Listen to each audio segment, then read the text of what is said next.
মাসিমা কেমন আছেন? ভালো আছেন? চিনতে পারছেন আমায়? হ্যাঁ, চিনতে পেরেছেন? ও,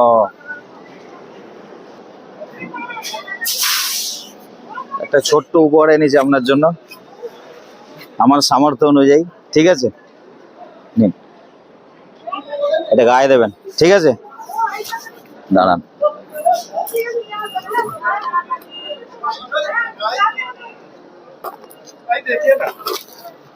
এই নিন, এটা এটা খেয়ে নেবেন। হ্যাঁ, এটা খাবেন।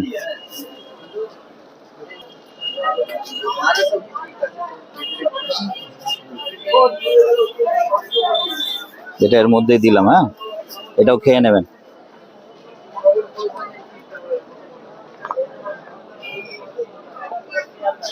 এই নিন, জলটা রাখুন, খাবেন। ভালো আছেন তো? হ্যাঁ, ভালো থাকবেন। ঠিক আছে, আবার আসলে দেখা করব। আমার ছোট্ট সামর্থ্য যেটুকু, সেটুকুর মতো করলাম। ঠিক আছে, পরে আবার বেশি কিছু যদি পারি আনবো। ঠিক আছে, ভালো থাকেন। হ্যাঁ, আসছি।